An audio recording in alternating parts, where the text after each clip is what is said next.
And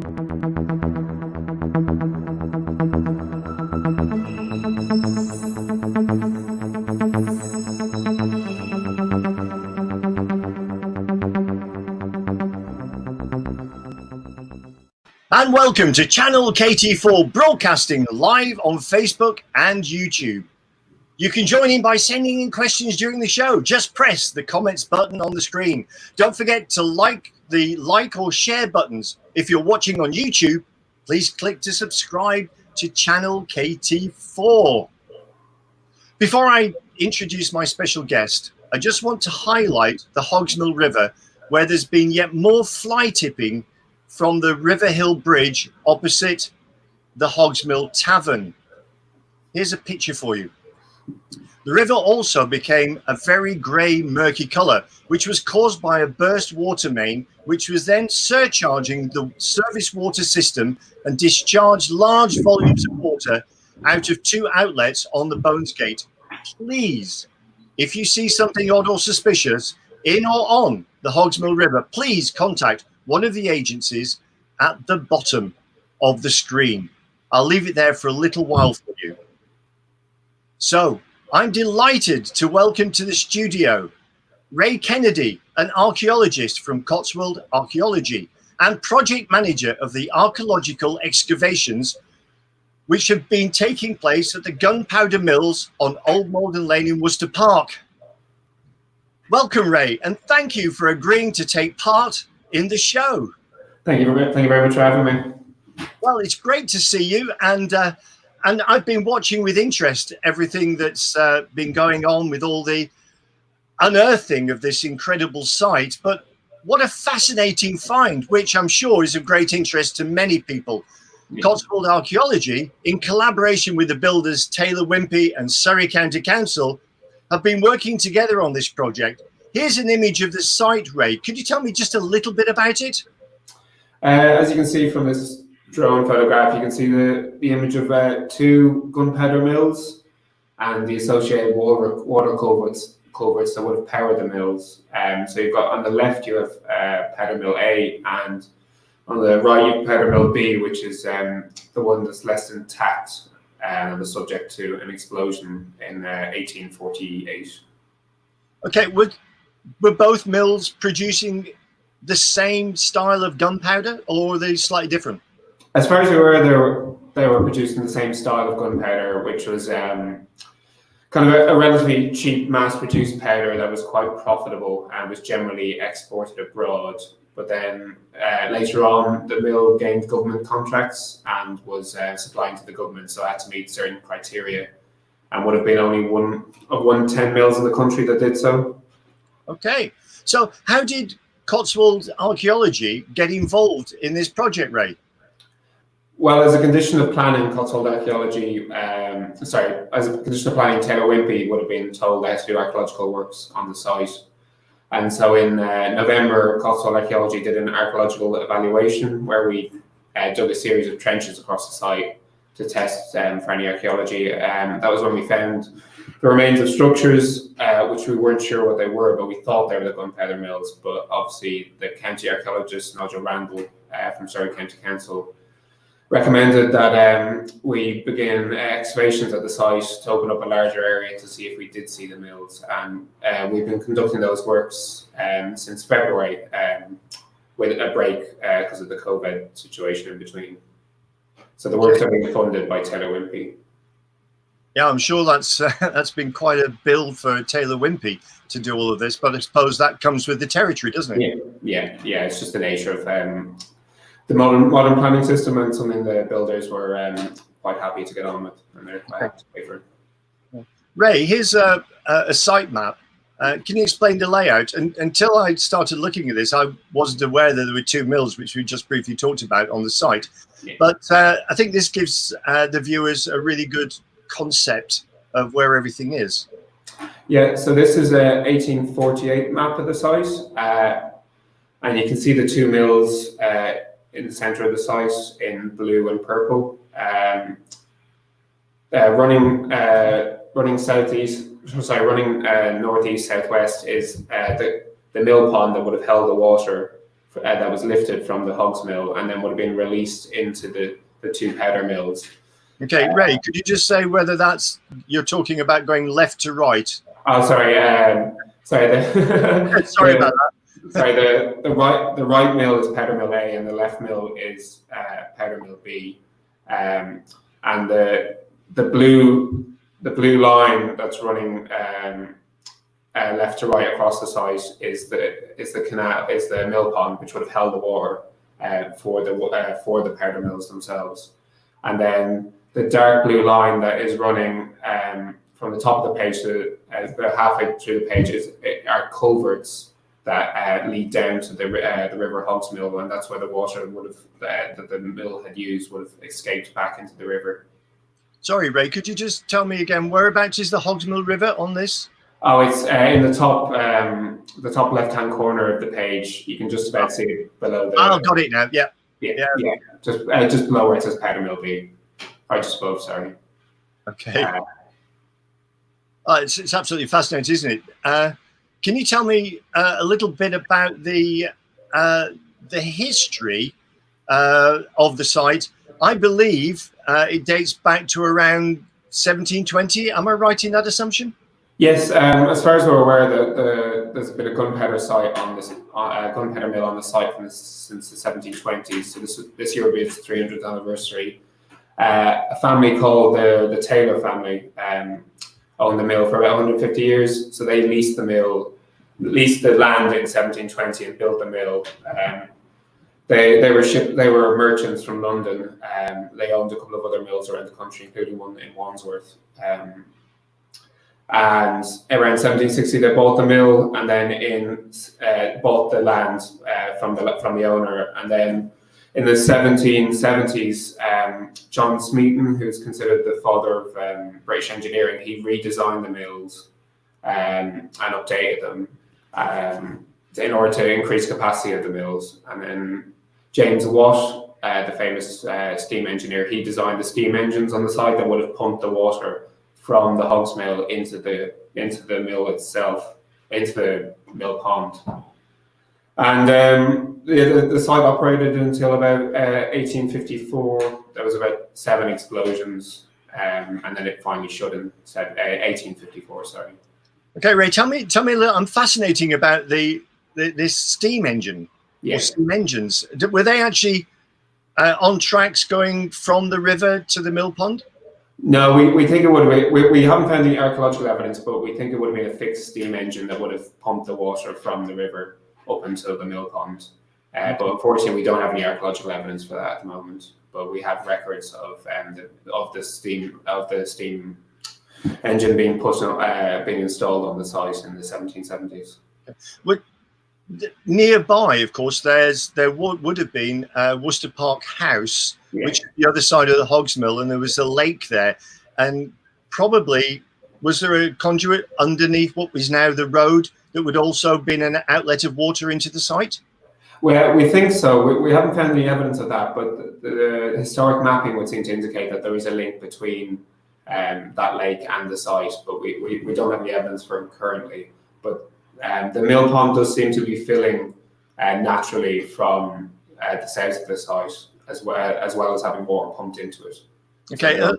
Also, around this time, we had the watercress beds on the Hogs Mill, which would have been at the same place as well, wouldn't it? Was that at the same time, or was the watercress beds before the powder mill? I'm not quite sure on the date would be, but I imagine they were probably contemporaneous. Yeah. Okay. Right. I've got an incredible set of photographs of the site. So I think the best way to do this, Ray, I've been thinking how best to put this across to our viewers, is to put them on screen and for you to tell us all about them. And I've got to say, I believe you had a drone going above to take some of the pictures. And so here we go. Let's start with, I think this is the old mill. There we are. Yeah, this is a drone shot of what we're calling Powder Mill A. And you can actually see the buttressing around the mill, around the mill building that would have helped support the building. And then you can also see the culverts from where water would have flowed in to power the mill and then flowed back out again down towards the river. So on that map, would that be on the left-hand side of the map or the right-hand side of the map? The right-hand side. The right-hand side. Yeah, okay. Yeah. And this is the best preserved of the two powder mills we have on the site. And it's the one from which we've retained most information. And this is also the one that was repurposed as a flour mill in the late 19th century, following the closure of the powder mill. Ah, I didn't know that. So it also became a flour mill. So did we have at one time a powder mill and a flour mill in A and B? Just a flour mill in A, because we think B was probably the one that exploded and eventually shut the gunpowder mill. Okay. So yeah, you can see that some of the holes that have been created in the mill are actually where they've modified the mill to turn it into a flour mill from a gunpowder mill. Okay, here's another picture for you. I like this picture. Yeah. Again, this is Gunpowder Mill A, the best preserved one. You can see inside the vaults of the structure where the mechanisms of the gunpowder mill would have been the millstones, and then you can also see the culverts with the water flowing in and out. And then, what else can you see? You can see you can see more of the buttressing. We don't have any archaeological evidence of this, but the superstructure of the building would have been made of wood, so that the event of an explosion, it would have blown out. It's only the foundations that were made of brick. Okay, and again, yes, it's more photos of Powder Mill A, because obviously it's the best preserved example. But yeah, absolutely. This is an earlier stage of excavation before we dug out the vaults. So you can see more of what it would have looked like before it was excavated. Before we realised the extent of it in many ways and how deep it is. Again, Powder Mill A, just from a different angle. Again, showing, you can see the buttressing, the blast walls. At the bottom left-hand corner, that's a blast wall with the buttressing up against it to contain the force of any explosion. You can see from here, you can see the culverts a lot better as well. And you can also see the southern vault where they would have had more of the millstone mechanisms. Okay. Are those culverts, are they in the top center where we can see there's two holes? Yeah, they're the culverts where the water would have come into the mill and then flowed back out again in the just to the left of the upper culvert. You can see a lower culvert, and that would have been where the water was flowed out to the hogs mill. Right. Okay. Did it actually fill the water those culverts, or was it partially filled? Or we're not quite sure, but I imagine it would probably be enough just to turn the millstones, so whatever flow rate they needed. But they're quite wide. They're about 2 meters in diameter, so they would have taken quite a large volume of water. Yeah. So it shows the scale of the operations. No, sure. And then this is Powder Mill B. As you can see, it's much less well intact.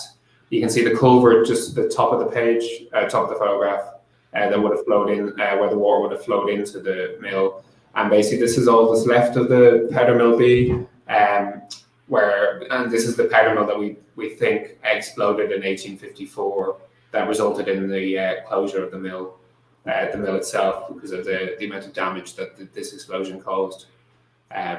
We have records of newspapers of the locals complaining about their windows being blown out from the force of the explosion in the local newspapers. But as you can see, the damage must have been extensive, because this mill would have looked like Powder Mill A originally. So you can see the amount of damage the explosion must have, the force of the explosion, the amount of damage it must have caused.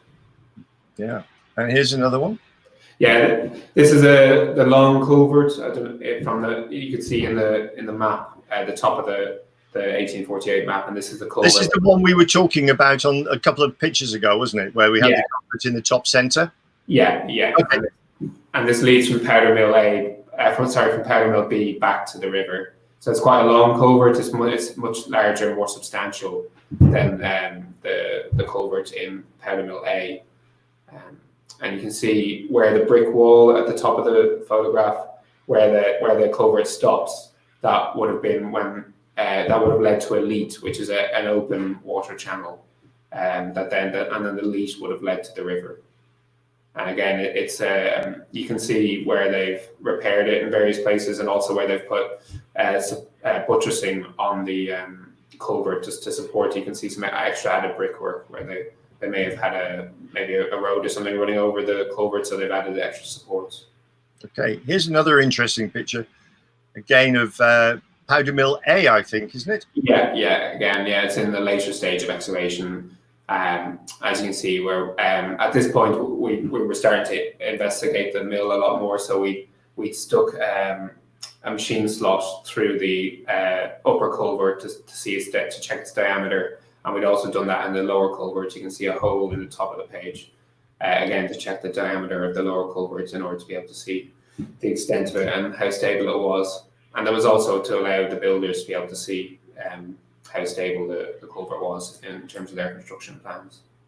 Okay, Ray, I've just received a comment that's come in. I'll put it up on the screen for you so you can have a look at it. Yeah. There we are. And if you'd like to say a few words about it from what Kim's saying.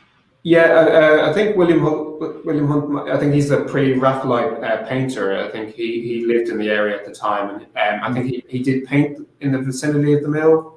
He's basically just he's probably describing the explosion of the day the mill basically ended. It was obviously enough that people did know about it. It was such a large explosion, people didn't notice. And it's great that we actually have records that he's actually describing the day it happened. Yeah, I think he was living at the Worcester Park farm, I think, around that time, which is pretty close to where the powder mills are. Yeah. I think that's right. And here's another one. Yeah, again, this is just a different angle of the powder mill A, where, again, in the later stages of excavation, where we've started to dig around it to check the foundations and just to see how we developed. You can see the depth of the vaults much clearer. And it helps you to imagine the scale of the actual structure itself, and the mechanisms that would have been inside it during the excavations. Again, that's a great aerial shot, isn't it? Yeah, it's a nice aerial shot, and you can see in the top the two circles in the top. And this is powder mill A. You can see the two circles in the top of the powder mill. They're actually the modifications that for when it was turned into a flour mill in the 1870s.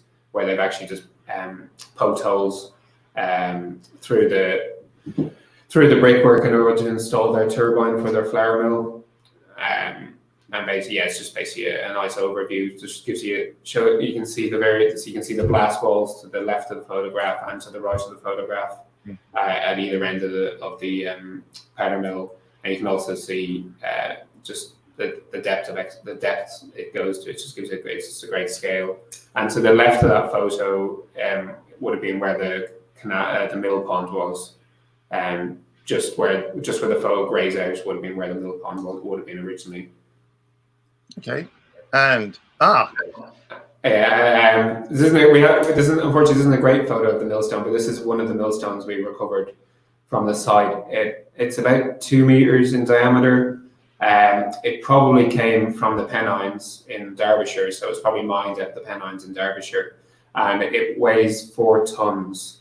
And this basically would have been there would have been a pair of these millstones running together in each. So there would have been four millstones in each pair in each powder mill. So it gives you the size of the millstone of the actual mechanisms within the powder mill itself, but. Taylor Wimpey have agreed that this millstone will be displayed on the development. So once the development's finished, people will be able to go look at this millstone and just see the scale of it. Yeah, I believe it's going to be somewhere near to the main entranceway, isn't it? And they're going to piece it together very cleverly. So it becomes one millstone, which I think is really good. And this what we're looking at now will be the only bit that we'll be able to see in the future of the powder mills. It'll likely be the only bit you'll be able to see on the surface, of the powder mills. But it's nice to be able to recover something. Yeah, no, absolutely. It's an idea of the scale of the industry that was going on the site. I agree. Here's there's a picture. Yeah, it's just it just shows you the excavations we've been doing. You can see both powder mills in the powder mill A in the foreground and powder mill B in the background. You can just see the scale of the excavation we're doing. Where the flags are is obviously Old Malden Road, our lane, running to the south of the site. And it just gives you an idea of the scale of the operations. Yeah, so that's basically we're looking at it from here. If I was taking this picture, I'd have my back to the hogs mill. Yeah, you've taken that picture from the river. Yeah. Okay. And I think this is an incredible picture. But if I'm right, when we look at that archway, underneath the archway, there's a pillar. Yeah, there's that pillar is we think is from the development that when the site was built over in I think the 1950s. They put a pillar through the culvert. They obviously didn't know it was there, and they obviously stopped when they realised they'd obviously put a sleeved pillar into the culvert and then poured concrete in and then realised what they had and then stopped the development. So that's actually an intrusion probably from the 1950s. Right. Where you can see there. Yep. Okay, I can see that. Now, I hear that during the powder mill's history, you've mentioned it, but there were a number of explosions, and there were more than we would anticipate. There weren't just one or two. There was something like 9, I believe, explosions. I think, as far as I'm aware, there was 7 explosions, and unfortunately, 4 people were killed over about a 150-year period on the site in explosions on the site. There was an 1741 and 42, 1760, 1843, 1844, and then 1854 when the powder mill closed. And we have records, we have documented records from the local newspapers of at least 3 of those explosions. Unfortunately, by its very nature, gunpowder mills have a tendency to explode. Black powder, which is what was made here, usually needs a spark or percussion to cause an explosion. So the staff on the mill would have worn copper hobnail shoes because iron hobnail shoes would have caused a spark. So and the black powder would have been kept quite wet in order to make sure it didn't explode. So yeah, unfortunately, at least 4 people were killed on the site, which is quite sad. But unfortunately, health and safety was a bit different in those days. Okay. I've got a note come through here from Jeff Cousins, which I'll just put up on the screen for you. Yeah. There we go. Maybe Worcester Park or Ewell Station as Malden Manor didn't open until 1938. Oh. I'm not familiar. Yeah, because Kim has come back again, and she's also mentioning the station. Oh, okay. Sorry, this is in relation to the pre-Raphaelite, is it? Yes. Yes. Oh, yeah, because the famous there's a painting of the 6. Is there a Ophelia drowning 6? Yes, there is. DJ, which is just probably about 750 meters downstream from where the powder mills are. Okay, that's where that took place. And we talked about the mill pond a little bit, and about the engine and it. But can you just expand a little bit more on how they pump the water from the hogs mill? How does it pump out of the hogs mill? I didn't quite get that. I've got the Coviets, I've got the steam engine, I've got the mill pond, but I can't piece how it comes out of the water and gets to it. Yeah, so I can be a bit pedantic about that. Well, the hogs mill is about on average is about 12 feet below the site. So they would have used a steam engine to create like a suction, like you would to suck water up into the pond is what we think is happening. So they would have had a series of pipes leading into the river, and then they would have created a vacuum. They would have used a steam engine to create a vacuum in a tube to suck the water up, like they would do in a waterworks. And we think that's how they filled the mill pond, because obviously the mill pond being 12 feet above the river, it makes it hard to fill it unless you use a steam engine. Yeah, but I mean, pretty inventive technology for its day. Yeah, this was when the steam engine was installed, it would have been cutting edge technology. As I said, James Watt, we believe, designed the engine and installed it. and he's obviously one of the fathers of British steam engineering. So yeah, it would have been a pretty big undertaking, probably quite expensive to install it, but it was obviously considered worth it. Yeah. Now, how did they grind the powder? That's a good question. They would have used a series of millstones, similar to the one that you was shown earlier. There was 4 pairs of millstones in each mill, and they would have ground the powder down to the required consistency. And then once the powder had gone through those larger mills, it would have then gone into larger millstones. It would have gone down into a series of smaller millstones that would have ground it to a smaller level to make it even finer. So basically, it is literally just a case of mixing the ingredients of the powder, and then grinding it down to the consistency that you need in order to use it how you use it. Mm-hmm. Okay. Now, the question everyone's asking, Ray, is what's the plan going forward, and how significant is this site, both locally and nationally? The plan going forward is that, unfortunately, in order to allow the development to go ahead, we're currently monitoring the demolition of the structures. They're being archaeologically monitored and recorded as they're being demolished. And then once the works are finished, we'll begin works on research, and eventually we're hoping that we'll be able to produce a book which will come out in the next couple of years about the site, which we're quite excited about, because obviously, in terms of local significance, the site is the Ewell region is quite well known for its mills, paper mills, and gunpowder mills. So it's quite locally significant. And in terms of nationally, we think this is going to be the first gunpowder mill that's ever been archaeologically investigated. Obviously, there is a number of gunpowder mills, such as Waltham Abbey, you can go visit, but we think this is going to be the first one that's ever archaeologically investigated. So it is quite significant in that sense. And everyone's very excited, and Matt and Alice, who've been doing the works on the site, have done a great job, and they're very very interesting. Okay, so there is going to be a whole program of this, and people will be able to go and look at the illustrations and all the things that go along it. So it's not entirely lost. No, we've comprehensively mapped and photographed the entire structure, and the report will, once it's finished, will go up online for anyone to view. And I believe there's also going to be interpretation boards put on the site, explaining to the residents what was under their feet prior to the development. So, it'll keep the memory of the site. Okay, right. I've just got a couple more comments that are coming in, Ray, and I think you'll just like this one. It's just very simply, very interesting. Thank you from Rachel.